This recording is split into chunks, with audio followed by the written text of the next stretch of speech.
Good morning, everyone, and welcome to Ed's World, where it's always morning, even in the afternoon. Those of you who are just joining and watch Contemporary this morning know that I had a little surprise coming on here for the day, so hope you all enjoy that. I hope you're not too surprised by that. This is Ed's World, of course. I'm joined today by returning guest and probably one of my favorite people to interview, Harvey McCloud. Harvey, welcome to Ed's World. Hi, thank you for having me again. Yeah, thanks for coming back and working the news with me. I know it's probably on a little bit of short notice, but I know everything else going on with the 12-hour stream, which thank everybody who came out and donated to that. We got over $500, which we all saw when Steven wrote the song, and we still have more pouring in. So the link is still in the description below or above if you're on Facebook. Go over there and check that out and throw a few bucks over to first responders before we move into the next charity that is going to come with the Southern States that just happened last night. I don't have that in the itinerary, but did you see any of that? What's going on? Oh, a series of EF5 and EF4 tornadoes ripped across the South last night. Oh, geez, well, that happens all the time. Yeah, this was pretty bad, though. So I know we lost 16 dead across it. The storm system turned around at Georgia and went up the eastern seaboard. They were all on tornado watch all day today, but yeah, there was a lot of damage, including one police officer whose final act was to try and protect his wife. Now, they did both passed away, but they found him on her trying to shield her from the debris. So, God rest his soul. Wow. God rest his soul. There'll probably be more details on Ed's World next week. So, but yeah, that is just rolling in. That's still mostly breaking right now. So. Oh my goodness. You know, I lived through a tornado 20 years ago. That was an EF3 that tore through my neighborhood. It was probably close to 30 for me at this, 28 years ago for me. Oh, yeah? You're not even 28 years old, are you? Me? I'm 29. Oh, I thought you were younger than that for whatever reason. Yeah, and I wish. in 92, in my little hometown, which I'm probably doxing myself by saying that, there was a pretty massive tornado that tore up the entire town, which, given the fact that it was 450 people, didn't take much, but yeah, I think every building in the town got a little bit of damage off of that one, including our house. So, and for whatever reason, I was being babysat by the neighbors at the time because I was like 8. They decided the better place than our house, our brick house with the basement in it, would be over next door at their house that didn't have a basement in it, and most of the floor tore up. Interesting. So I actually got to watch the whole thing happen too. Oh my gosh, no, I didn't watch it. I was in my bathtub, like scared crapless. And then I had PTSD of thunderstorms forever, which was not a good thing in Texas. Yeah, I actually had quite a bit of that too for a long time, and tornadoes aren't that common in Wisconsin, but still, every time I heard thunder, it was, oh, is this going to happen? Yeah, and the tornado watches are a normal thing back at home. Like, there would be a tornado watch every spring, and you don't really pay too much attention to them because all it means is conditions are right. But I'm like, it's Texas. Conditions are always right. Does it get, because I always thought you needed a lot of humidity for that, and I didn't realize there was a lot of humidity in Texas. Oh yeah, a lot of humidity coming in from the Gulf of Mexico. But I grew up in Arlington, where it's not as bad, but you get like further south to the coast, it's horrible. Yeah, because I figured it was going to be like Arizona, where it's a dry heat. Also, in that tornado alley, you have the cold weather from the north and the warm weather from the coast, and they all come in. When they collide, that's where you get the circular motion. Okay, I'm going to check Texas off as a place I don't want to live. Oh, it's the best. Nah, it doesn't get cold enough down there for me. It snows. Yeah. All right, let's move on. It does. Anyway, this is Ed's World. We are streaming live right now to YouTube, DLive, Twitch, Twitter, and Facebook. So if you're on Facebook, though, make sure you go over and get into the YouTube, DLive, or Twitch link, because that's the only way we can see you in the live chat. And we do absolutely want to talk to you. And make sure you like and subscribe on all those platforms. Or if you can't catch us live, you can catch us on demand on YouTube or BitChute.com as well. Go and check us out over there. Otherwise, you can find us on demand on the audio platforms, iTunes, Stitcher, and Google Play. And if you're on iTunes, make sure you leave us that 5-star rating and a good review. That always helps us move up the charts. Lastly, make sure you go over there and check out the Freedom Scoop Media Group.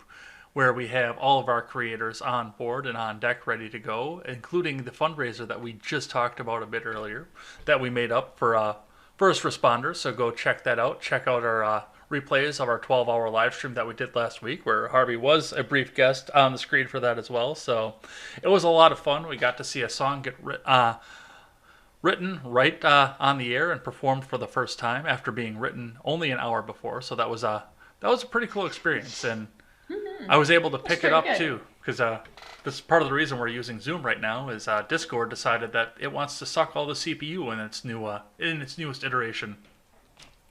I noticed that. I know, me too. That update sucks.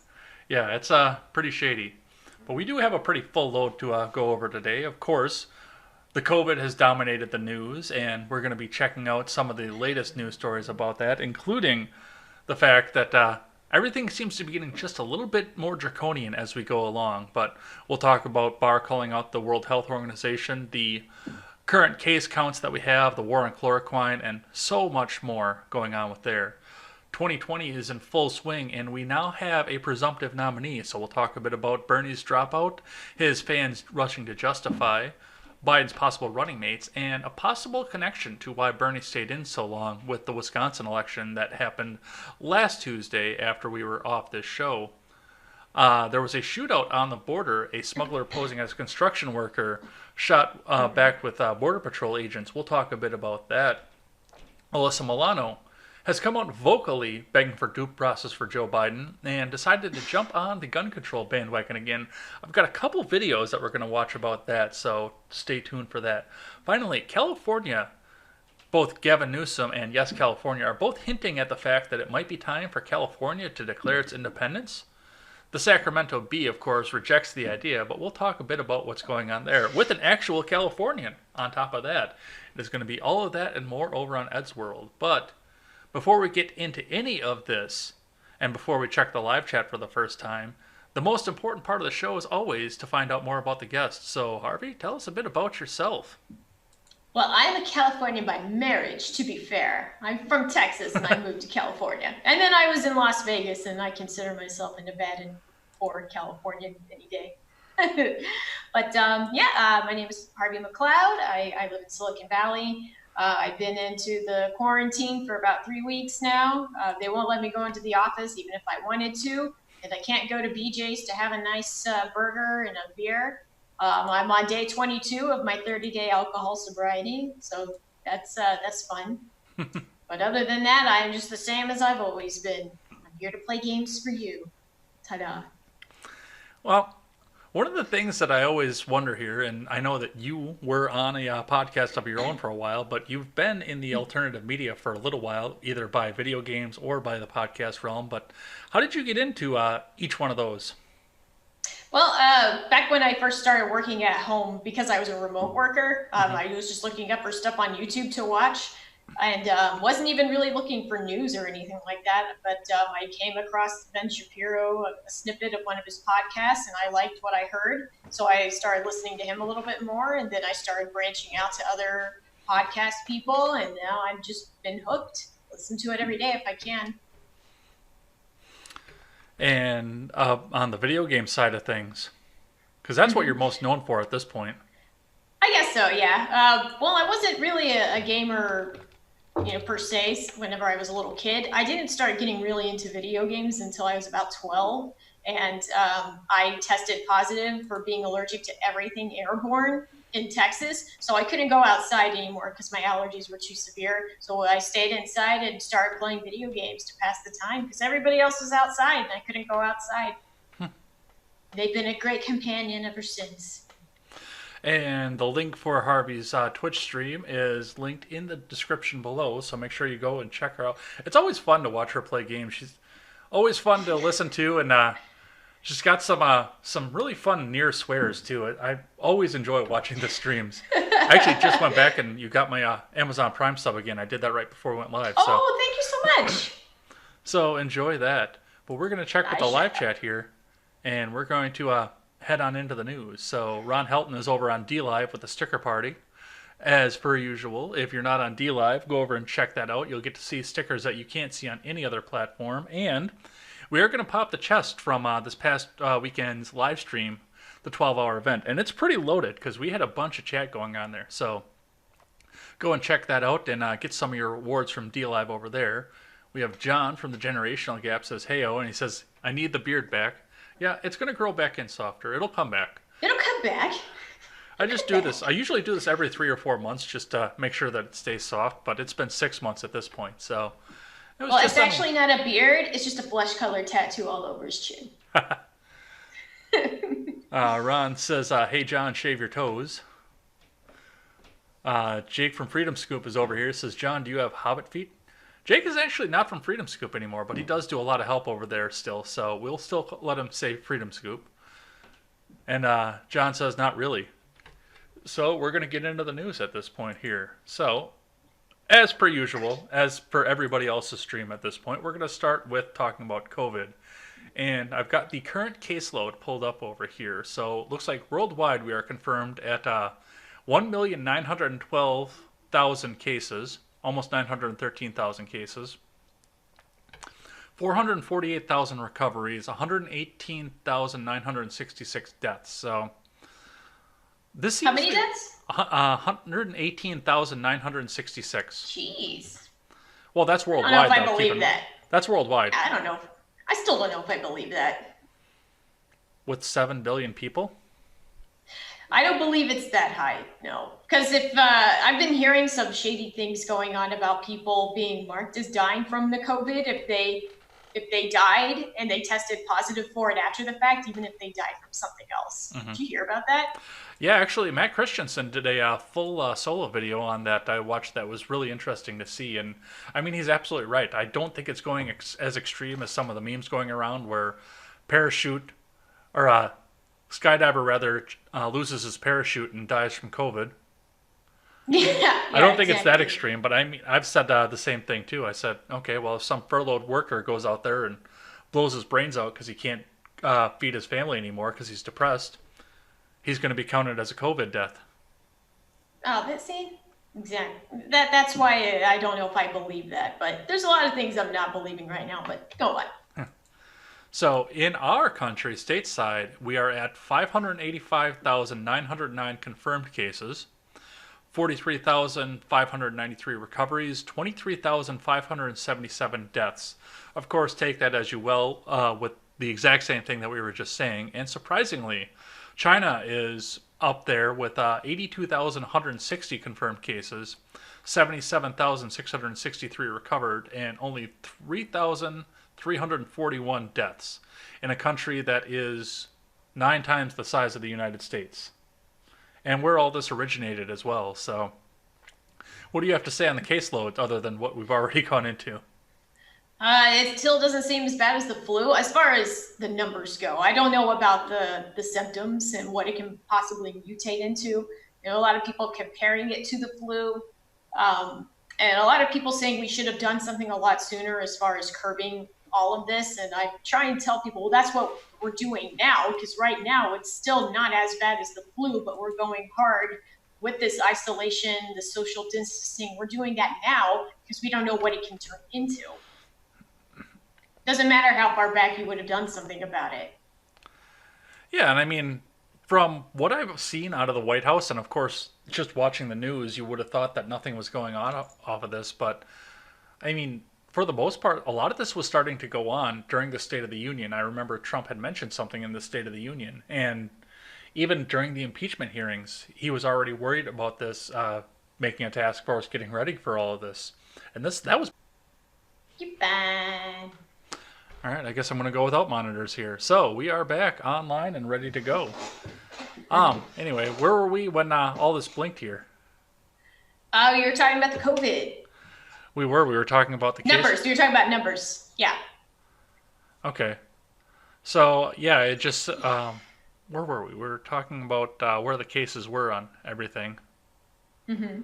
And California, sorry? Go ahead. Well, California just launched testing for antibodies, so for people that think they've already had it. And hopefully they say it might be done within 2 months. That's about as long as the whole social distancing is supposed to be going on. So hopefully they'll get a jump on it. So I want to ask you this, based on the fact that you are actually out in California and you get to see some of what's going on over here.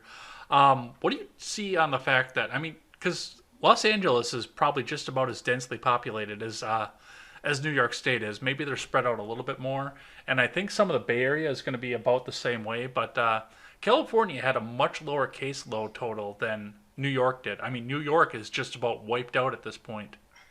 Mm-hmm. So, what's your take on the fact? What might be the cause of the fact that this was I think it might be that they took the social distancing very seriously, and I think that a lot of the people that live here um, can take being more isolated, if you know what I mean. Because Los Angeles and New York seem like a very party type, a party social area where everybody likes to go out. Everybody is so closely packed together, so they spend a lot of time together. Here, you do get a lot of people going out, a lot of parties and such, but you also have a huge amount of people that just stay indoors, and I'm one of them. So that could be it. It could be as soon as they heard that this virus was going around, a lot of people just took it upon themselves to not go out, to do their best to isolate before they were mandated to do so. So you're thinking that may be a part of it. I have wondered myself along this entire thing is if this is going to be like a regular flu where being out in the warm weather is going to kill all of this. And I know Shapiro was talking about this initially when he was first talking about this. Like, okay, well, once the cold weather is out, the sunshine and everything else is going to eliminate this. I don't know if that's going to be the case or not, but it is an interesting thing to think, especially given the fact that, like I said, LA and Los Angeles and New York are similar in population, but it hit New York so much harder. But it was also much colder in New York at the time than it was in Los Angeles. Well, two things. One, there is some merit to saying you wait until the summer comes around because it's warmer out and people tend to have stronger immune systems during that time, so you're able to fight it off. Right. And two, there is a lot of speculation going around that a lot of people already had it. A lot of people already had the COVID, and including me. I think I already had it back in November. But you work through it. If people that didn't know what it was probably just thought it was just a really bad flu due to the symptoms and just stayed home. And now they're healthy, and now they have those antibodies swimming around in them, and they don't need it, or they don't need to social distance. They're probably not terribly worried about it. Yeah, I'm actually not. I'm not sure if I had it or not, but I'm thinking I did too. For a little while, I had a little bit of tightness in the chest and a little bit of a sore throat. I've had a lingering sore throat all winter, just right up in the sinuses and right in the back of the throat, and it has not gone away from the beginning of the winter. So I do wonder myself if I didn't have it at some point as well. Well, my husband and I thought it was a sinus infection at first, but it was a very painful sinus infection. Yeah. It hurt to breathe, and it was painful, not like a punch to the face painful, but like if you have those buzzer things, those joke buzzers, and it does that shaking feeling. It was kind of like that, and I felt that's what it felt like to me. Again, I don't know if I had it. I would like to test for the antibodies in case I did. Maybe I can, use my health for good, help others that might have it. Yeah, because they're talking about making a serum now that comes from the blood of people or the plasma of people who have had it because of the antibodies, just like you were saying. I think a lot more people had it than you think, more than that everybody thinks. You might have had it already.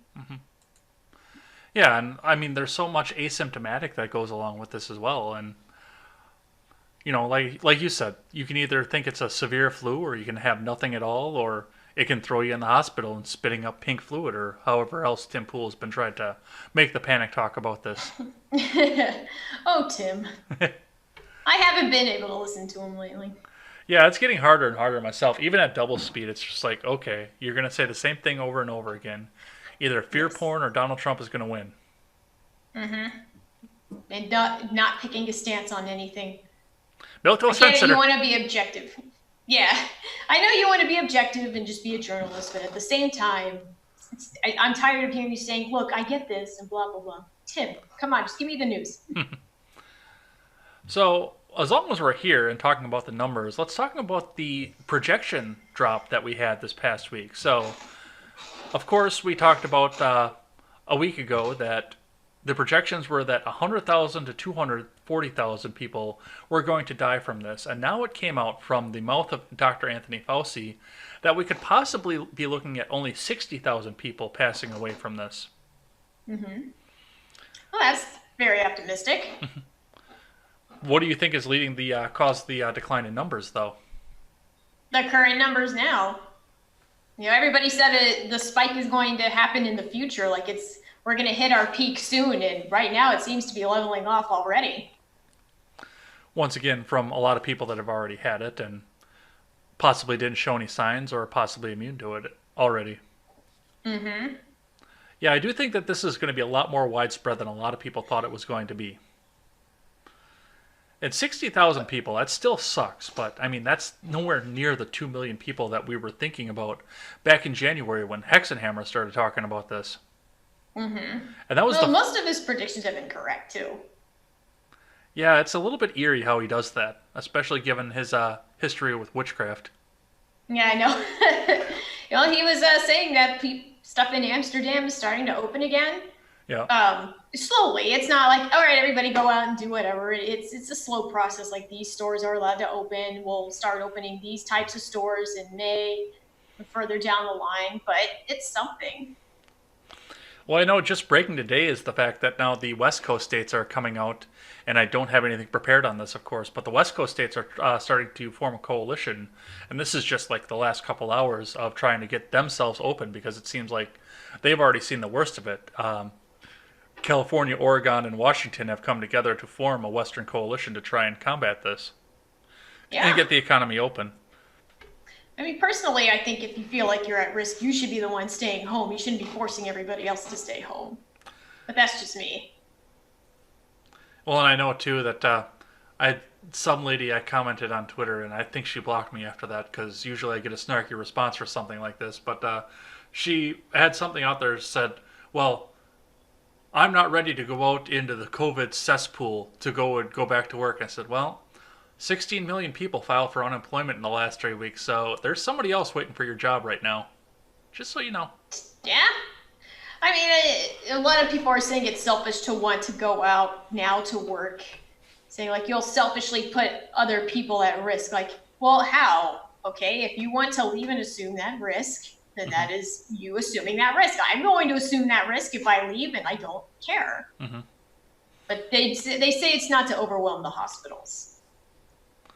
Which don't seem like they had any problem from this to begin with. I mean, the emergency hospital they set up in Seattle never saw a single COVID patient.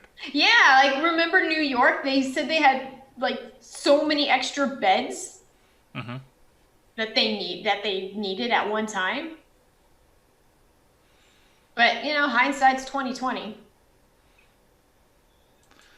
So I want to move off of the numbers here because I know that you kind of got a hard out here. So let's keep moving on here. I want to talk a bit about this war on chloroquine. It seems to be an add-on that we put onto every show so far because the mainstream media definitely doesn't want that to get out there and talk about. And some of the war talk has faded off over the past few days, I've noticed. I think they're trying to keep that out of the news at this point because they're losing on it. But one of the stories that came up last week really, really caught my attention right away. And of course, if you listen to Shapiro and Poole, you already know this one. But it came to be known that Trump was making money off of this. Last week we talked about Mika Brzezinski coming out and claiming that Trump was going to make money on this. Well, it turns out he has actually invested in a company that makes chloroquine and thousands of other things because it is in a mutual fund that his family is invested in. Now, they trace the numbers, and it looks like he could be as low as $99 invested in this company and as much as $1,500 invested in this company. That seems pretty low. For a billionaire. Yeah. So what's their point? Like, they think that he caused this whole panic and global pandemic so he could get a return on his $1,500 investment? Well, I don't think it's that. I think it's that they think he's pushing this drug that they're trying to convince everybody isn't going to work for anything. He's pushing this drug because he's going to make money off of it. Oh, or else he's out $1,500. Yeah. Doesn't seem to make a lot of sense to me.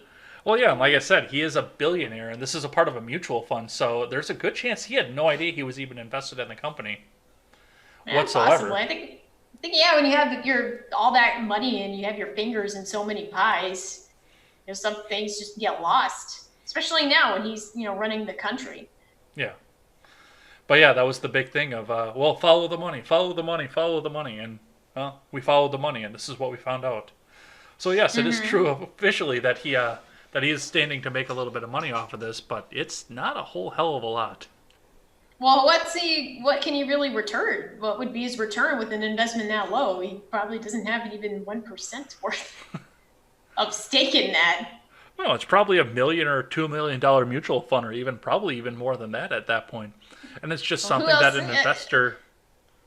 Yeah, just point to the investor. And then it will come out that he's like super racist and pees on Russian hookers too.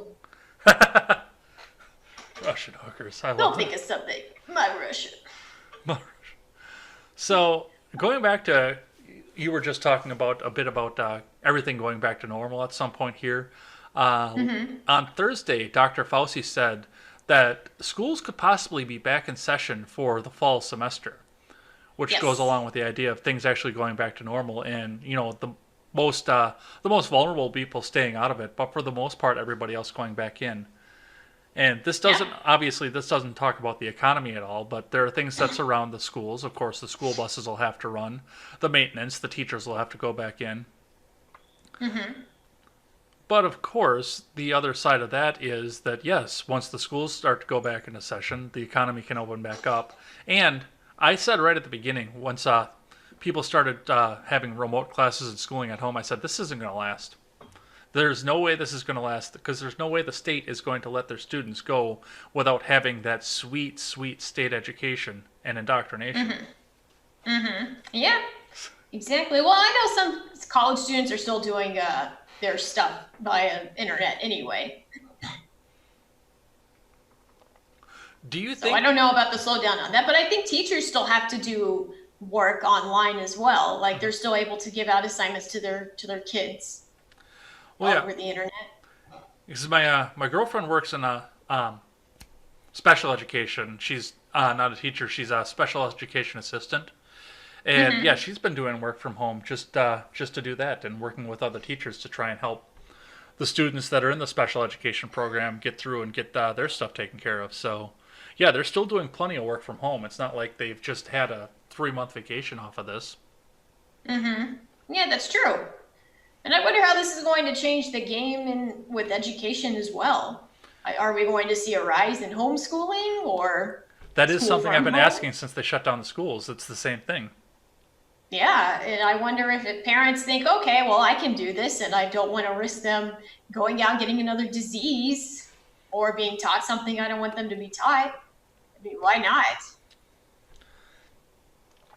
Well, and the other side of it too is, I mean, right now we've got enough online resources that homeschooling Yeah. is actually a viable option for a lot of people because, I mean, what do you got? You've got a device in your pocket that will bring you any piece of information in the world at your fingertips instantly.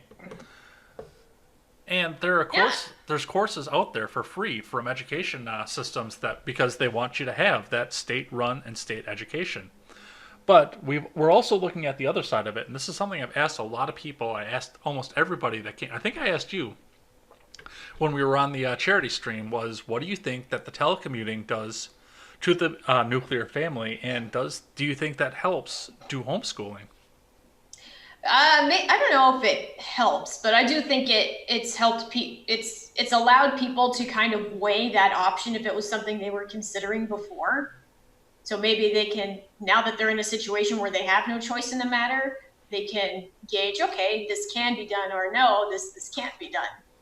I would rather send them to the school, or I would rather teach them myself if I'm able to do so. And no one's really thinking about what it does to the children, because why do a lot of people opt for public education outside of it's a place to put my kid during the day while I go to work? But for others, it's a matter of socializing them, getting them around children their own age, making friends and making connections, picking up on social cues, so to speak. Well, and I said a So lot of it the always. same. Oh, go ahead. Sorry, go on. No, that's it. I was going to say, I said a lot of the same things before I was a proponent for homeschool, before I realized just how bad the indoctrination was the fact that, I mean, your diploma at this point, your high school diploma is completely worthless. And it was when I graduated in 2002. It was completely worthless. I looked at the diploma. It wasn't going to get me anywhere. It wasn't going to get me a job or anything. It wasn't like the 70s when a guy could drop out of high school in 10th grade and go get a job right away because high school education actually meant something and they actually taught you something when you were in it. Mm-hmm. By the time No Child Left Behind was put into place and all these other programs to dumb everything down for everybody, I mean, your diploma is something you could piss on, but it was a point where you could go back and it was socializing you. And, I felt that before I was a proponent of homeschool, that was an important thing for people, that they weren't getting the social skills if they were homeschooled, but... Well, that and you're also stuck in school with a bunch of sociopaths. And it's true, because I think children and teenagers, they really are just a bunch of sociopaths, self-serving, don't realize what they can do, can cause harm. And, what happens when somebody gets bullied in a public school? It keeps happening until somebody fights back, and then the person that fights back gets in trouble. And people wonder why they don't want to send their kids to public school anymore. Or the kid that gets bullied grows up, turns 30 years old, and starts a podcast. Yeah.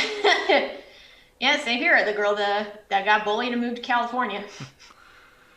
Midget B actually hit your point a little bit before you did, and he said right in the chat, public schools are daycares. Yeah, and that's absolutely true. Yeah. It's the parents that really pay attention to what you're learning and making sure you're getting your work done and taking a more active role and having visibility of what the kids are doing. But that would probably do a little bit better. It's the parents that don't care. Is just go to school. Why aren't you at school today? Well, and we are back. I didn't know that. Yay! I really got to have a conversation with Spectrum about this because I cannot keep doing that. And this is getting really, really bad. Everything between here and the wall is brand new.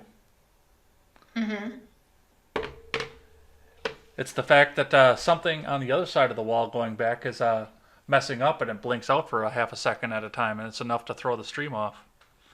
Jeez. All right. Pisser. Anyway, we were talking about what happens when everything opens back up. So one of the things I did have a picture I wanted to bring up here is that New York District 14 Representative Alexandria Ocasio-Cortez did have something to say about the fact that our economy seems to be going down. Let's have a look at that. On Twitter, on Tuesday, Alexandria Ocasio-Cortez tweeted out this photo when late-stage capitalism takes a selfie, and it was a screenshot from, I believe it was CNN, saying, breaking news, more than 16 million Americans have lost jobs in 3 weeks.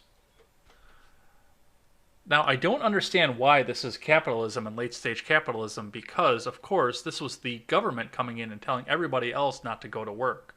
What's your take on that? Oh, my God. Do you not wonder why 16 million people are out of work? Maybe it's because we were told we weren't allowed to operate. Yeah, I'm sure she'll somehow blame Whitey, too. Oh, she already has. She's been really, really hard and harping on that as well. That this is disproportionately affecting black neighborhoods, and redlining is what caused all of this. Redlining? Oh, gosh. She's got a hard-on for redlining. A major one. I know. Yeah, that should have been wasn't that abolished or gotten rid of a long-ass time ago? I don't think it was ever actually a thing. Obviously, things happened back in the 60s and 70s, but for the most part, it just became socially unacceptable to do so. There was never a law that said that you had to redline these people into these places, but, social pressure in the 60s. Yeah, well, it was also, it was, I think it was brought up in Roosevelt's administration. Right. Everyone's favorite Democrat. Yeah, anyway. Even more than Wilson? The father of the modern progressive party? Yeah, I don't know. Woodrow Wilson was a fool in his own right. He was also on his deathbed for one of his terms, and his wife was kind of running the show for a while. But nobody talks about that. All right. So that is that. Nobody does talk about that. You know what else nobody talks about? The draconian shelter-in-place restrictions that we have going on there, and you live under one of the hardest ones. Yes, and it's not. It's getting steadily more tight in the past couple of weeks because before I could still go into the grocery store, people were staying away from each other. They had the little walls up whenever I went to the cash register at the grocery store. And then later on, they only started letting a few people in at a time. So I had to stand in line before I could even get in there. Mm-hmm. And then this past weekend, it took even longer. I had to go to 2 different stores to pick up ingredients for my Easter dinner. And it took 2.5 hours to go to these 2 stores. And I knew exactly what I needed, and I knew exactly where it was in the store. But I had to wait outside, had to maneuver around everybody because you're not supposed to get close to people. And I don't really know how that curbs the spread, to be honest. I think I get the idea as you're having people go out less and not to as many places. Mm-hmm. But if everybody's going to the same place, yeah, like to get their groceries and such, even if you're wearing a mask and gloves, which I'm still not sure if the mask helps or not. I don't think it does. well, the But mask if doesn't. everybody's breathing the same air, Mm-hmm. Well, the mask, from what they said at the beginning, doesn't keep you from getting it personally because it can enter in through your eyes. What it's supposed to do is because there was so much asymptomatic variant of all of this, it was supposed to keep you from spreading it to other people. or wasn't it also it kept you from wanting to touch your mouth and then touching something else? That could be. Like a mucous membrane, like that I can understand. Mm-hmm. That I can understand. But how much does that really curb it? Because again, if it's just 1 or 2 people that come in that have touched their eyes previously or their mouth previously and they touch something in the store, somebody else touches it, somebody uses their card on the machine, somebody else pushes the buttons. Mm-hmm. Like it's going to happen. And that person goes home and brings it home to their family unwittingly. Mm-hmm. I don't understand how it really helps. I think this is a big overreach. Oh, absolutely. And I've been told I'm part of the problem. I've been told I'm part of the problem that I'm really selfish for wanting to go out. Like, I think it's really selfish. You want me to, like, stay indoors against my will. I'm not telling you to go outside and possibly get it. Stay home if you're at risk. Well, it's been one of the things, too. It's, I've talked about it with many other people. We can open this up and we talked about it just a bit ago. We can open this up and let people go out and do their thing if they want to put themselves at risk. I mean, people are begging for these jobs that some people don't want to do because they don't want to put themselves at risk for this. Meanwhile, I'll go out and take all these jobs and get all the hours that I want.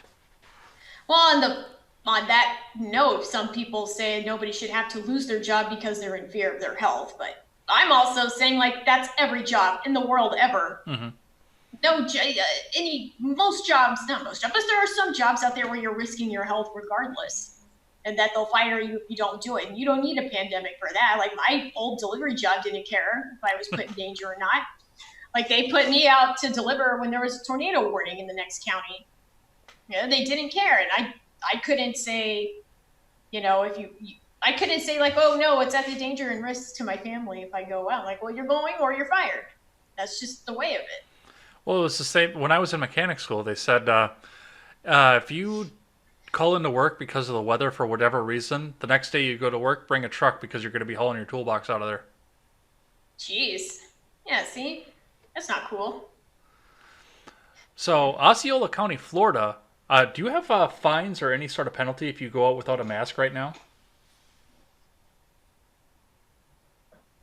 No? Can you not hear me? Did we lose audio with Harvey? I can hear you, but you called me something else. No, I didn't. Osseo or something? No, I was talking about Osceola County, Florida, and then I realized I wanted to ask you a question first. Oh my gosh, sorry. No, there's no fines right now. I think it might happen. It might come to pass that way. Well, in Osceola County, Florida, it already has happened. You can now be fined up to $500 in one of the Orlando counties if you are caught outside without a mask on. Oh my gosh, I think that's ridiculous because aren't masks hard to come by? So now you can't leave your own home and you might not be able to get your hands on a mask and they're going to fine you for it? Well, you can make your own. Okay, what if you don't have the materials to make your own? Like, what if those are all sold out? I don't know. I know that my cousin was talking about making actually. She was doing a little thing where she's making masks and getting them out to people. But yeah, I mean, we've gone from the fact that you can only use an N95 mask to, hey, just throw some elastic straps around a piece of your sweatshirt and you'll be all good. Yeah, I've seen people with bandanas and stuff. Yeah.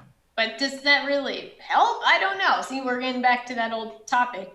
But I do see a lot of people outside without a mask. I see families out riding their bikes with their kids and walking their dogs. It's not as much as you usually see, but there's plenty of people out playing outside in the field, throwing frisbees in the park. I see it all over the place. And it's not that I don't think they're taking it seriously. I think they're just willing to take the risk at this point. All right. I got a couple stories here that I want to talk about on draconian measures. I'm actually, because we're using Zoom and it doesn't eat up so much of my CPU, I can actually read some of these articles on the air. So this is from ABC News. Former police officer arrested in park for throwing ball with daughter due to coronavirus social distancing rules. An incident caught on video. A former Colorado State Patrol trooper said he was handcuffed in front of his 6-year-old daughter in a near-empty softball field by Brighton police officers enforcing social distancing rules. The department apologized Tuesday afternoon, calling the incident an overreach by police officers. I think so. Yeah, Matt Mooney, 33, told ABC News he walked with his wife and daughter from their home to a nearby park Sunday to play softball. We're just having a good time, not near anyone else. The next closest person was at least 15 feet away from me and my daughter at this point, Mooney told ABC News. Police arrived soon after, Mooney said, telling him and others in the area to leave because the park was closed. Mooney said he told officers he was familiar with the posted rules and believed he and his family were in compliance and practicing proper social distancing. He said he refused to provide his identification when officers asked for it because he had not broken any law. That good old Fourth Amendment. Here's what I think is funny, is that you can now get arrested for something like that because of the potential risk of giving somebody the COVID. Mm-hmm. But in California, it's only a misdemeanor if you knowingly give somebody AIDS. Yeah, that Did is you know funny. that? Yeah, no, I knew that. Like, you can't really get arrested. You just get fined for it. And it's not even a lot. So you can knowingly give somebody AIDS, but the possibility that you could give somebody COVID by being outside, no, that's arrestable. Further news here. This is from New York Post. Florida ER doctor loses custody of daughter due to coronavirus. I heard of that. A heroic Florida doctor fighting on the front lines of the coronavirus epidemic has lost custody of her 4-year-old daughter until the pandemic is over. Dr. Teresa Green, who has tested negative for COVID-19, says she faces the impossible and cruel choice between working in the emergency room and seeing her child, according to 6 South Florida. Green's ex-husband filed for sole custody of the little girl due to the mother's significantly heightened exposure to COVID-19.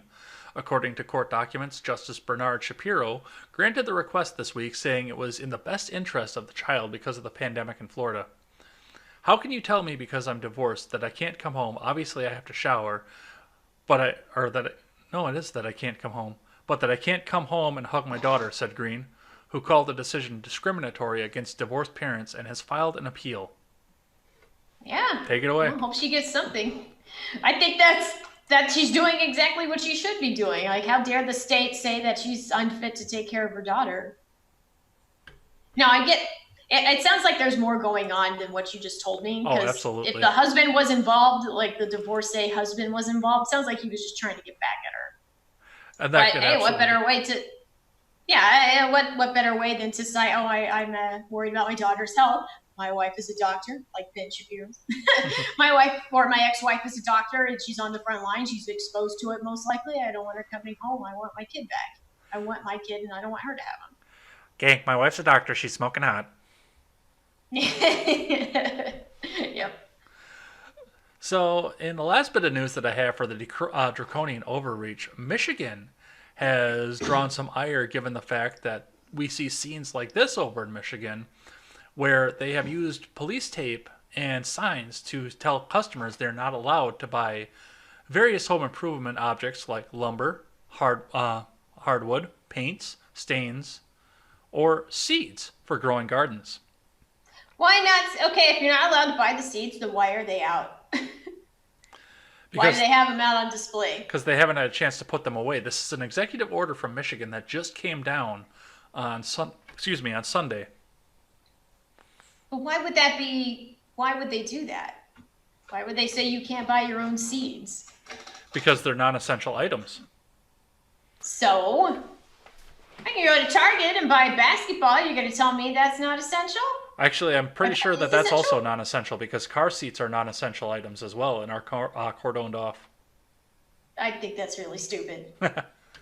I don't know what the problem is if somebody wants to grow seeds and why they're considered non-essential. If you're already in the store anyway. Well, when I got in the argument with it, that was actually the point that I made. And I actually conceded a point so we could have the discussion. I said, okay, I understand if you want to close the Lowe's or something because then the people can't go to that one and there's not really groceries any there. But if you're in the Walmart Supercenter to get groceries, you're already there. What's to stop you from going over and getting a pack of seeds? And somebody actually gave me a good faith response. I was really surprised that a Whitmer defender gave me a good faith response to this. And her response was the fact that there was a woman in Michigan who went to a Walmart and left with a single flower. So stopping you from buying non-essential items stops you from going out and making drives just for funsies. Okay, fair enough. I don't think people are going out to get seeds, though. I mean, there is a way to circumvent that silly rule. Like, you have to buy something essential if you want to buy something non-essential. I know that can be abused, but still. Maybe the lady just wanted to get out of her house because you won't let her leave otherwise. Well, and Michigan is going really, really hard on this because they are facing up to another. They're becoming another hotspot very quickly, but also Whitmer, and we'll talk a bit about this in 2020 Watch, is one of the people that's on the short list for the VP nod from Biden. You don't say. So I do think she's doing some of this to try and keep herself in the news so she stays relevant and stays recognizable for people that want to vote for Biden, Biden Whitmer ticket. Everything is calculated. Like Stick says, it's all about optics. It is. So we'll talk a bit about unemployment because we talked about AOC and her late stage capitalism argument here. But now we've got 16 million people who have claimed unemployment in the last 2 weeks. And this sets a record, an all-time record, for the most unemployment claims filed within a week. 2 weeks in a row. Mm-hmm. But this is not the most people that have been unemployed at one time. I actually did some research. I talked about it on Contemporary last week. I had a graph from the Bureau of Labor and Statistics that showed that there were more people that filed first-time unemployment claims between October of 2007 and October of 2008 when the recession kicked in full swing.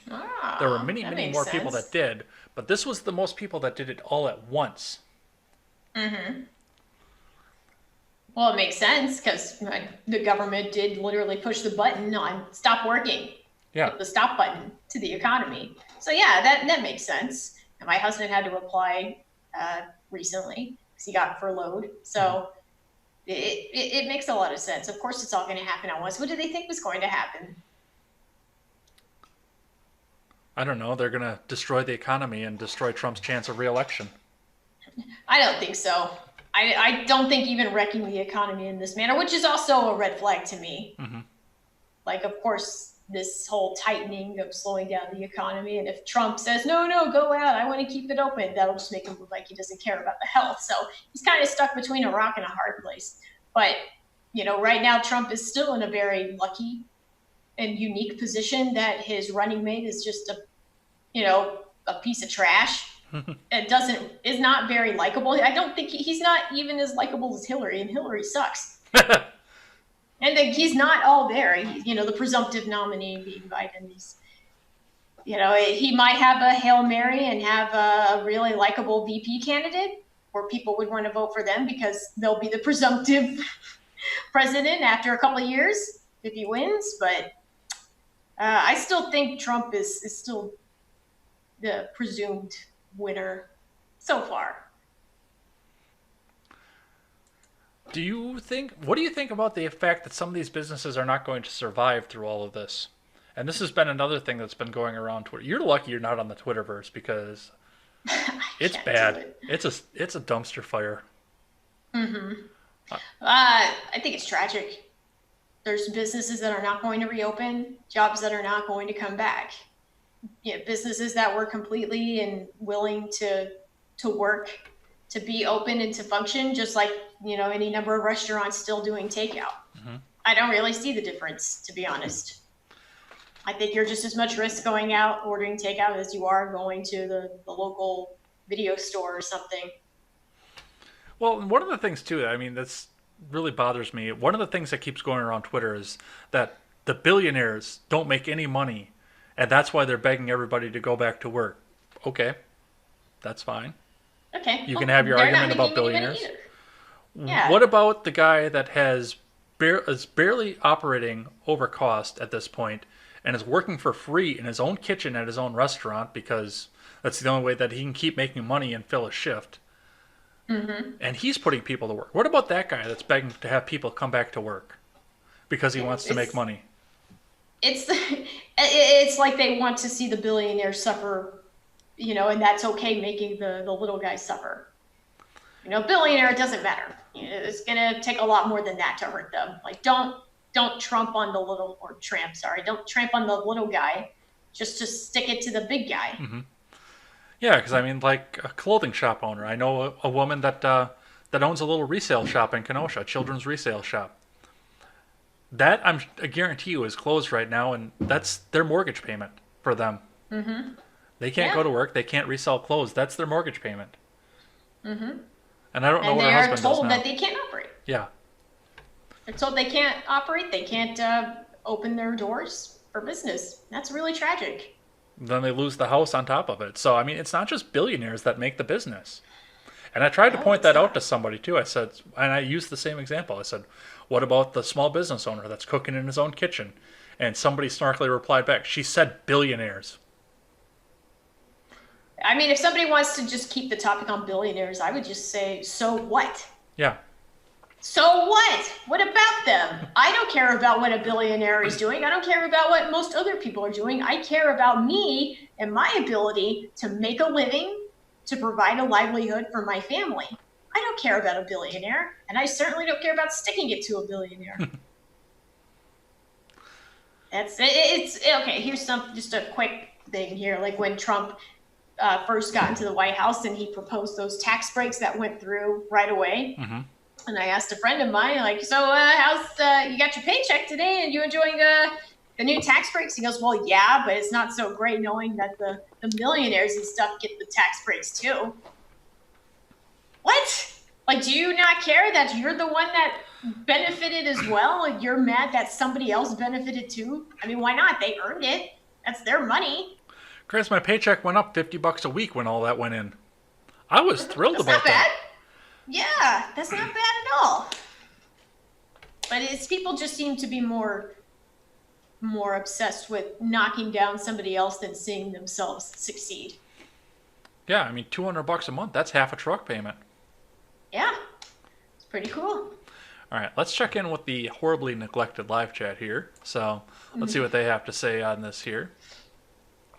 I know I've had to restart it a few times, so I'm going to miss a few messages. But Midget B has got his F in the chat for the fact that our stream went down. So sorry, Midget. DLive is permanently down, unfortunately, too. I saw that on the monitor. I can't get that to come back up without stopping the stream manually. So we are going to have to stick with the Google Corporation for now, or Twitch if you want to go over there. That's always an option. I'm on the Twitch. I've got Epic Hans. Because I know who this is, and I actually almost doxed him there because I almost said his real name. I'm sorry. But so I was just on Facebook, but just think about how many people didn't get tested because there was no test. Numbers are way off, I bet. Yeah, and I bet you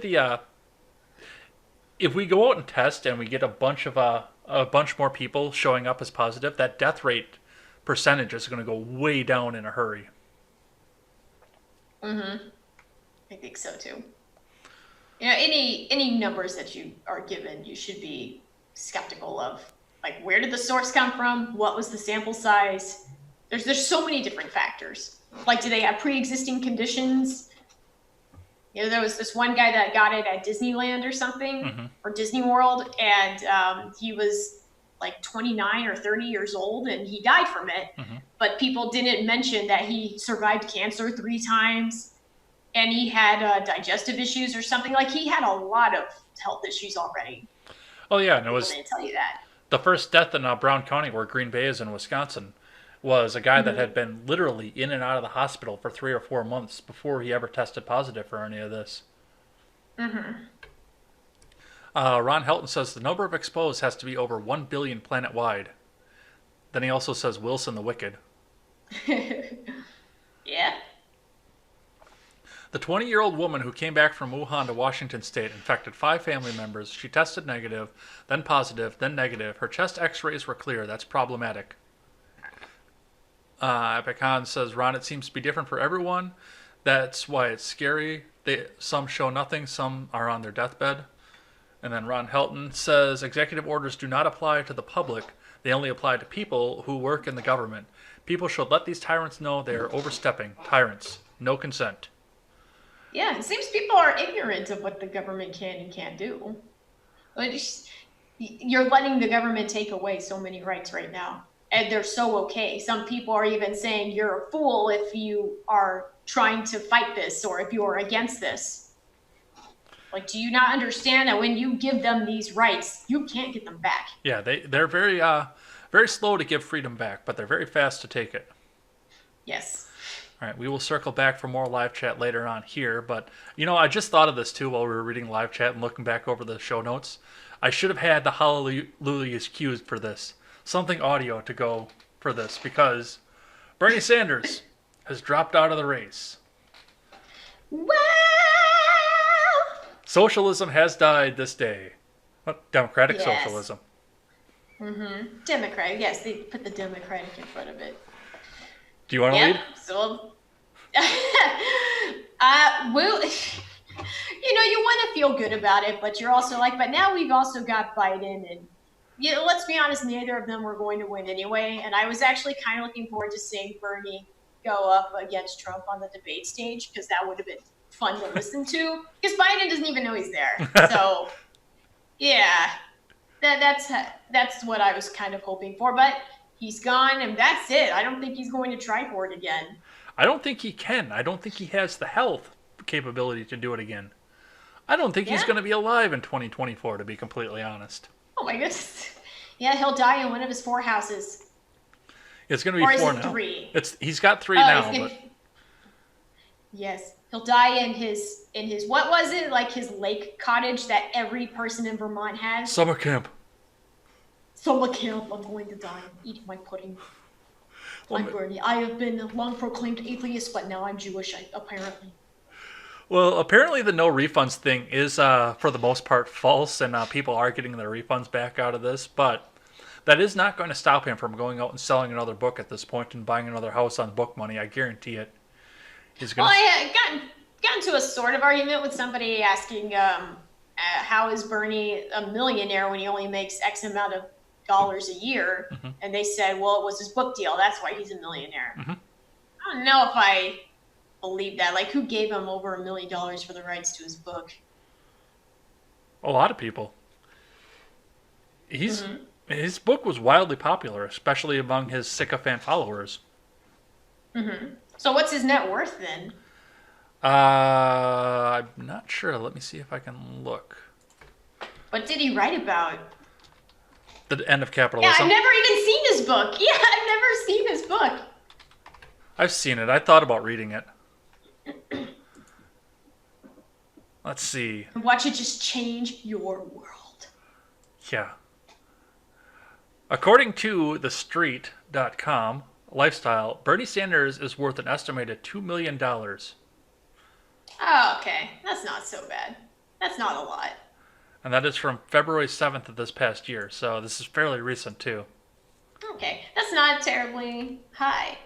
But remember when he was saying we're going to target the millionaires and the billionaires, and now he just is billionaires now that he's a millionaire? Well, I'll tell you about my houses. I've got a house in Vermont. I've got a house in D.C. I need those to work. And then, like every good Vermonter, I've got a summer camp.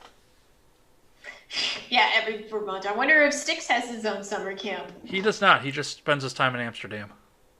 That's right. This is where his wife is. Yeah, and pets his cats and tends to his garden. Well, see, there you go. And I wonder when he's coming back. Because once he's back on state time, I do want to try and get him on this show at some point. Oh, that'd be fun. He was on Jesse Lee Peterson's show. Did you know that he's now Ramsey Paul's permanent co-host too? Who? Ramsey Paul. I can't think of I what don't know who that is. He's another live streamer. He's got a long-running show. I can't think of the name of it, but he's like really nationalist. So of course everyone thinks that he's a Nazi on top of this. Oh, of course. Oh, wait, did you hear about that black health official saying call your mom and your papa and your big mama and your abuela, and they call them racist for using that terminology? I did see that. Anyway, we were talking about Bernie's book in his summer camp. Mm-hmm. Yes, well, that's about it. All right. I never read it. I wonder how many people read it, or maybe I can read a college student's book report on it. Because they'll pick out all the best parts, obviously. Absolutely. So Biden has started to talk about running mates as well. And I wanted to see if you could think of anybody that you think would be at the top of that list. At the top, I don't know. I do know Elizabeth Warren was going very hard for it. You think she's going to be the one? Yeah, sure, why not? I'll just, that's my pick, Harvey's pick, Elizabeth Warren. She's probably his best shot of getting any more votes. So I can't think of anybody. Hey, look, D-Live came back up. All right. Anyway, well, there are some other names that have been circulating. Of course, Stacey Abrams, the actual governor of Georgia. Not that Brian Kemp guy that won the election, but the actual governess of Georgia, Stacey Abrams. Oh, yeah, the one that said that the election counts were wrong. Yeah. Go on. That'd be an interesting pick. We talked a bit about Gretchen Whitmer as being one of them. One of the possibilities. So a woman, most likely. Well, he said at the debate that he is guaranteed that he's going to pick a woman to be his vice presidential pick.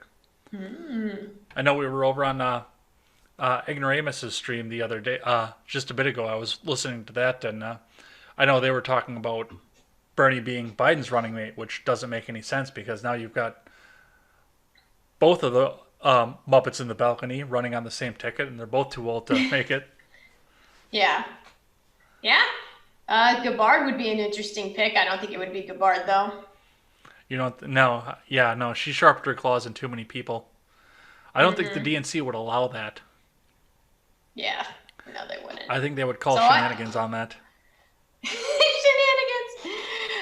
Yeah, I would. I think it would probably be Warren if he was going to just limit it to only women, which is sexist, by the way. It would probably be Warren. It'd be an interesting development. Well, what do you think about the possibility that the first woman president is going to be an unelected, basically an asterisk? That would be hilarious. Like, really, this is the best we could do. She had to leech on a dead guy, pretty much. No, she had to do that thing in Super Mario World where you release the Yoshi and let him fall in the pit so you can go to the cliff at the top. Yeah, it'd be that. That would be the asterisk, like pulled the Yoshi move. I like that. Let's move off of this and go to something local. This is local to me, so I don't know if you saw much of this, but I saw definitely a bunch of this. So Wisconsin had its primary election this past week, which was scheduled and went on through. Of course, mail-in ballots and delaying the election were both on the table for all of this here, but now we're looking at a point of why we got to have the election here. So early on in the month, Governor Evers said that the election is going to go off no problem, no hitches. We're still going to have the election on its scheduled time on April 7th. April 7th. Yep. And okay, so last week. Yep. Last Tuesday. And on the Friday before, he suddenly came out and said that we need to run out and delay the election, that we need to push it back until June. Now, Dan O'Donnell, a local radio show host, theorized the fact that they were starting to get absentee ballots at the time. They were starting to count the absentee ballots and realized that the progressive that was on the Supreme Court ticket was not going to make it, and that was why they suddenly started to delay it. But Evers issued an executive order immediately on Friday saying that the election was going to be delayed. It was overturned in the Wisconsin Supreme Court because it was unlawful, because he had a month to figure this out. And the legislature, Republican-led, came out to Evers and said in the beginning, yes, we want to see if we have to delay this or not. Let's start working on this right away in the beginning of March. They said that to him. They said, let's start working together on this. On the Friday before, it was overturned in the Supreme Court, the state Supreme Court. Then it went up to the U.S. Supreme Court, where it was also overturned. So we had our election on Tuesday. Now, of course, I looked at the results because the results first came in today. They were first allowed to be released because of the postmark and the absentee ballots. They did get an extension on absentee ballots, so they had to be postmarked by Tuesday, and they needed 6 days to get in. Mm-hmm. Bernie that's where it's at? Bernie got spanked. No. But Bernie's he had already just on a losing ship. Yeah, he had already dropped. He had already dropped at that point. And as of starting out here, I actually got the article from Madison.com. As of right now, the race for the Supreme Court seat is too close to call, so nobody knows what's going to happen there. But my theory, when I looked at all of this, was the fact that Bernie stayed in until the day after the Wisconsin election, already being 300 delegates behind, and he was already saying that he didn't know if he was going to be able to stay in this race or not. He was already reassessing the campaign. But the Supreme Court seat that was up for this was a very, very progressive Madison judge challenging a Scott Walker appointee in Wisconsin. And I do believe that Bernie Sanders stayed in the race because he wanted to drive out the vote for this, because otherwise a local election, nobody would have gone out for it, especially amid the pandemic. What's your take on this? Theory. That's an interesting theory. Yeah, if Bernie was trying to leverage whatever power he could to get more people to come out to vote for that judge, I mean, that's a very smart move if you know what he was trying to accomplish. Did he accomplish what he planned to? I think so, especially if it's too close to call, because, yeah, I think that mostly the Walkeristas would have run out to vote for Dan Kelly again, and I mean, I voted for Dan Kelly.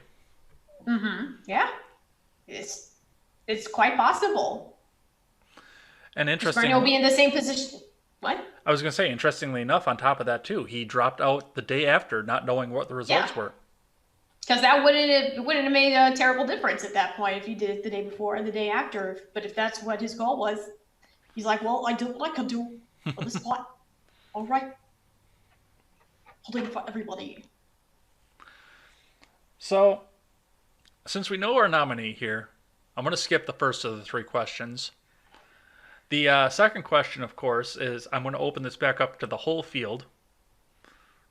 So for the whole field, as of right now, looking back at everything you've seen over the past week, if you had to have one of the Democrat candidates for the president be your president, which one do you think is the lesser of 27 evils? I guess Tulsi Gabbard, because she seems like kind of a female Trump, only she's more eloquent in her speech. But she knows how to dish it out, and that's always fun to see.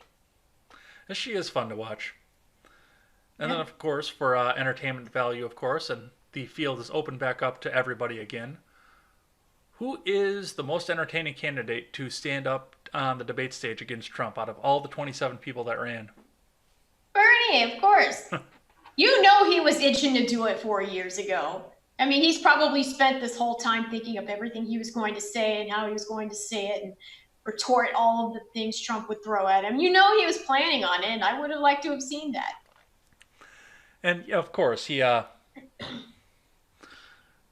time for Bernie to win was in 2016 because we were at the bottom of the economy. We'd already had a very progressive president.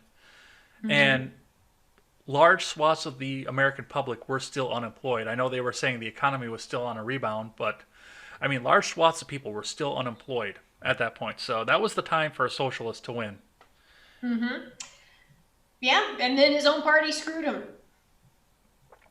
Or And he was an independent for the longest time. yeah, he still is.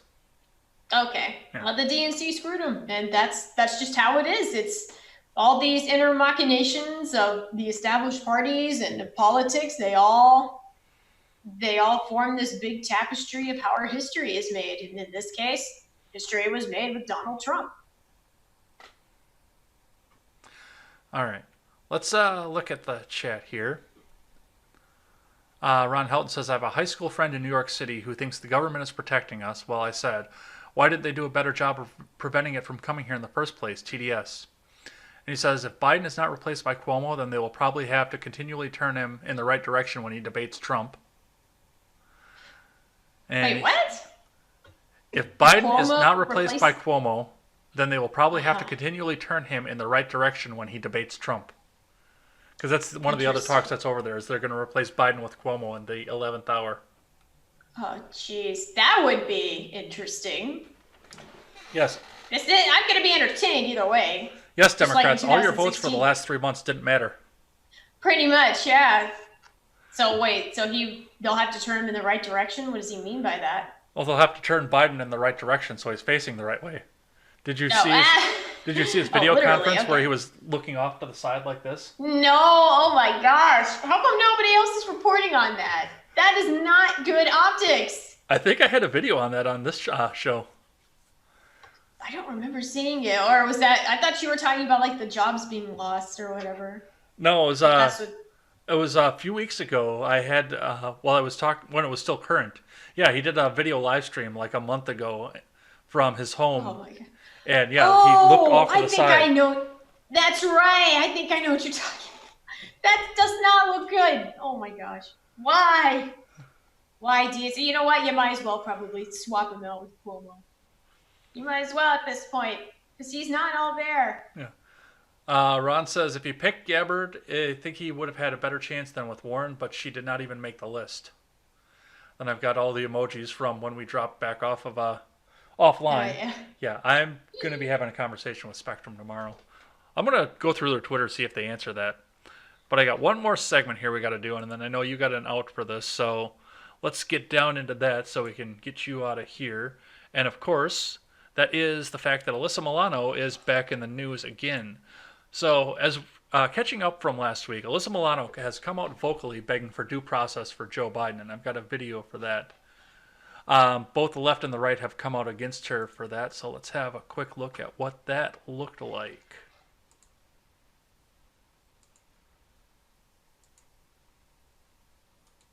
Whoops. There we go. That's a cute dress.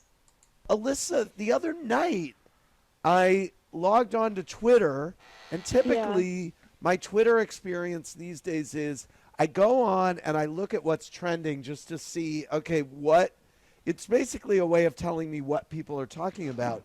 And you were trending. Right. That's how I do it too. Yeah, what did you do that you were trending?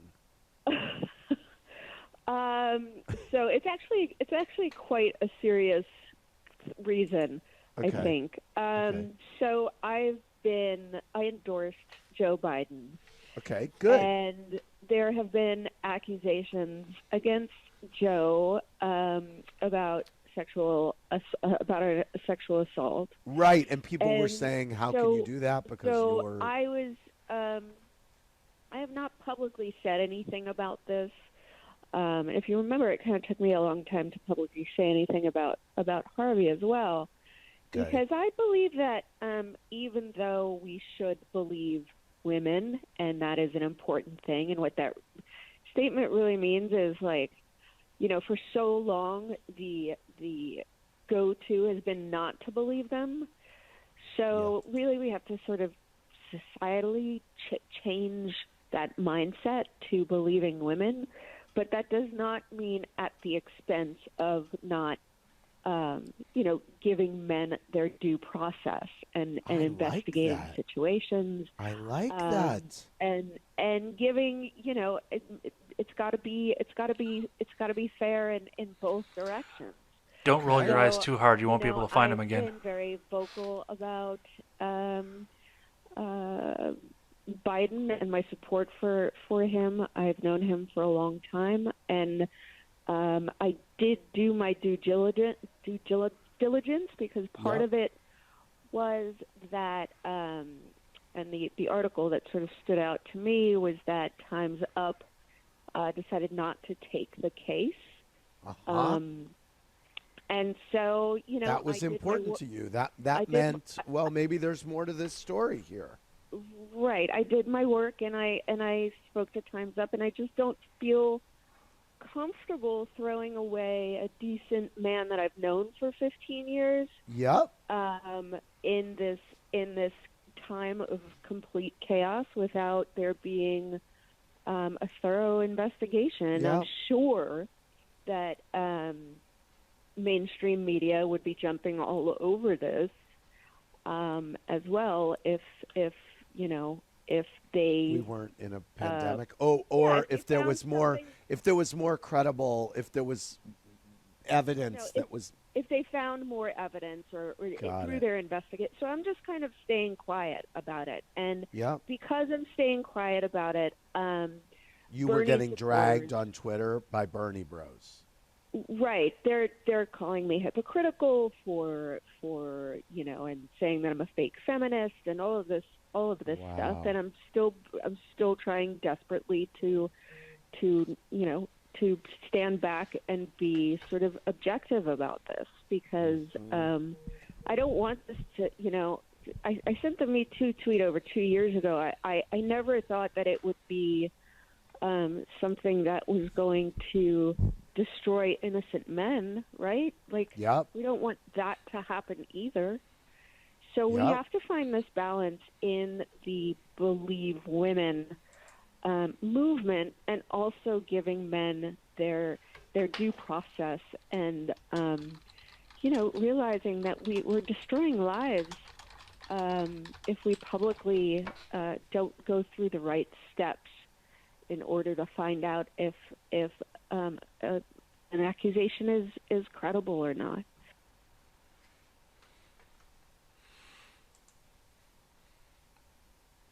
So. Oh my gosh. I mean, is anybody really surprised? Like, she's a fake feminist and all this crap. Like, well, duh. It's almost as if she didn't believe half the shit she was saying. Are people really surprised? And it's nice that now she's being called out on it and she's caught in this huge hypocrisy and that everybody has full view of it. Mm-hmm. So that's something to take away from it. But I mean, what else can you really say? Well, and that part of it, the fact that she's fake on this, is the old news at this point. She decided she wanted to try and redeem herself this past week.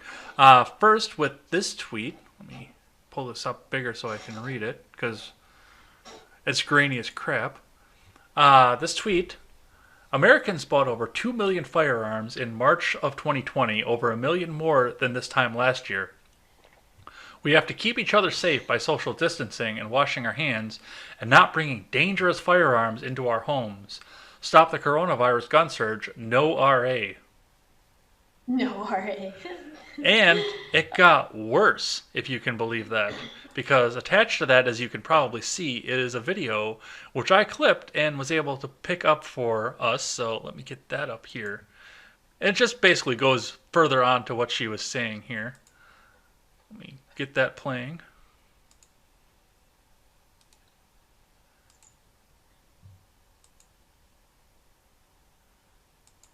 Come on. There it goes.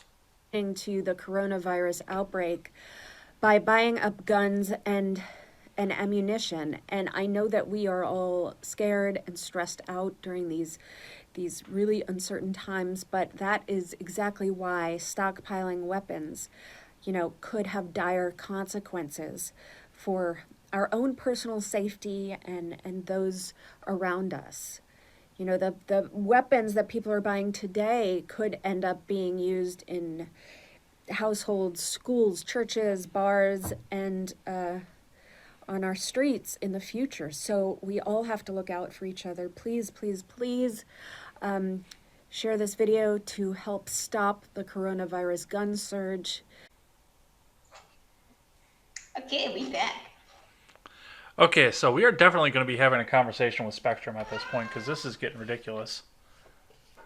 I keep saying that every time, but yeah, it's. I want to make sure that it's in the video because I'm going to be pointing all of these to these. So I just like that she said buying a bunch of guns is bad for our personal safety. Like, yeah, not for my personal safety, lady. yeah, absolutely, and I mean I've got several of them in this house as well because that's what we do.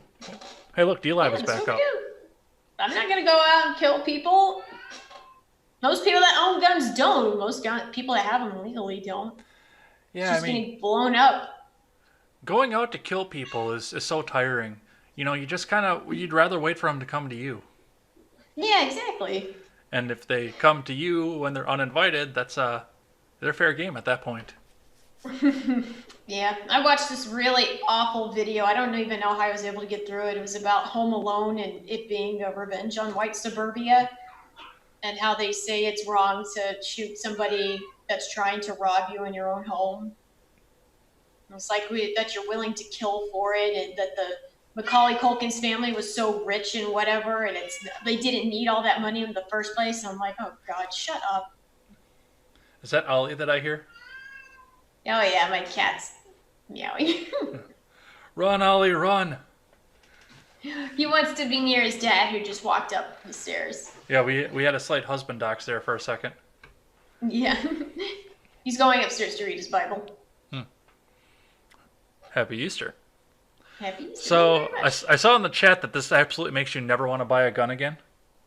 Yeah, absolutely. She did. That just convinced me so much. I mean, I certainly don't want her to feel uncomfortable. So I guess I just won't go out and buy any guns. Thanks, Alyssa Milano. I mean, you're just such a trustworthy person that's always trying to do the right thing. I still like that response that one of the people said the other day where he said, where somebody mentioned, my guns have killed less people than you have. My guns have killed less people than Hillary Clinton. Oh yeah, and Alyssa Milano too with her double Yeah, Alyssa abortion. Milano. Oh, God. Awful thing. Don't want to get too into that. I'll get worked up. Well, like I would have almost got with the Wisconsin election. Mm-hmm.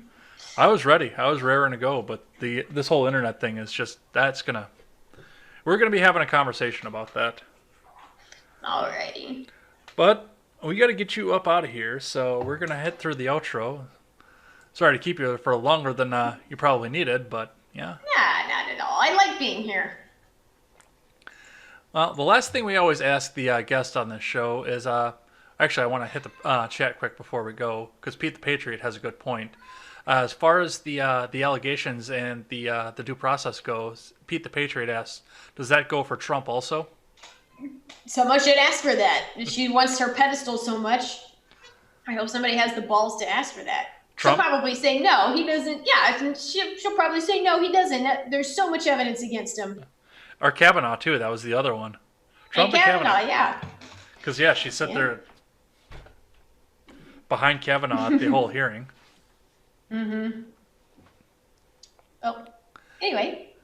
So, Ron Helton is going to, well, we read yours already on this, but Ron Helton is going to finish out the night and say, her brain is baked and fried. What is not safe is letting the loons run on the street instead of putting them someplace safe. And he's going to go up into the sticker party, which means I think he wants me to hit the chest. But while I'm hitting the chest here, we're going to close out the show. And the last question I always ask the guest on this show is, tell me about a hobby that you have that has nothing to do with work or politics. Okay, an instrument that you play. Video games are kind of your work, so I'm going to call that one as out. But an instrument that you play, an album you've been picking up, a book you've been reading, just something that helps you unwind at the end of the day. And then I want to hit the chest for D-Live, so... Right now, I've been cooking a lot. So for Easter, I made ravioli. I made lobster ravioli. And it didn't turn out as well as I had hoped. I didn't cook it for long enough, so the texture was a little bit difficult. But I will make it better next time. But that was a very fun time. I love making lobster, and I love making pasta. And I do host a cooking stream as well from time to time. So you guys get to see me at work in my element. Lobster ravioli. You made that homemade, too? Yes, I did. Do you have a press for that, or is there something that goes along with that, or? Yeah, I have a KitchenAid attachment. So on my YouTube channel, you can see me making pumpkin ravioli. So you can see the process of how I roll it out and then I press it all together. It's pretty cool. I don't do pumpkin, but other than that, I could see a lot of other uses for that. Mm-hmm. Well, thanks for coming by on such a difficult stream. I know that having the internet problems that we're having is, yeah, we'll be making a phone call here coming up in the near future. But before we go, if you want to finish the conversation with me, you can always find me over on Twitter at edsblogtwitter at gmail.com, or that's my email address, edsblogtwitter with a 1 in place of the I. Or you can find a series of other links above you in the YouTube, or in the Facebook rather, or below you in the Twitter. And if you want to finish the conversation with my guest, tell them where they can find you. You can find me on my Twitch channel, twitch.tv/Harvey McCloud. Which is linked. I try to play as much as I can. Which is linked in the description below, along with your Instagram page too. I went through and I linked that one as well, which is always fun. Yeah, I should take some more pictures. There's not much to take pictures of, being in the quarantine. The California lockdown. Yep. Well, I want to thank. We'll keep y'all updated. Sorry. I want to thank everybody for coming over and checking us out live on YouTube, DLive, Twitch, Periscope for Twitter, and Facebook. And if you are just catching up with us now, you couldn't catch us live. All of the videos for this are going to be on demand on youtube.com and on bitshoot.com, so go and check that out. Or I will thread everything together nicely so we can put it up on the audio platforms, iTunes, Stitcher, and Google Play. Yep. We'll edit everything out and put everything all back together so it's nice and neat and at least passable for the audio platforms. You can catch us out over there, and if you're on iTunes, leave us that 5-star rating and a good review. That helps us move up the charts. Lastly, head on over to freedomscoop.com where you can check out everything that went on with the fundraiser. You can still donate to that. You can check out great channels like The Generational Gap, like Stephen Ignoramus, like Wyatt Birkenhoff. And we have more to come. We have the R-Rated Conservative as well over there, so go and check that out. More to come, more creators being added every day. We've got a couple things in the works, so go and check us out over there. Lastly, as we always say on this stream, never take the words of bloggers, podcasters, or journalists as gospel.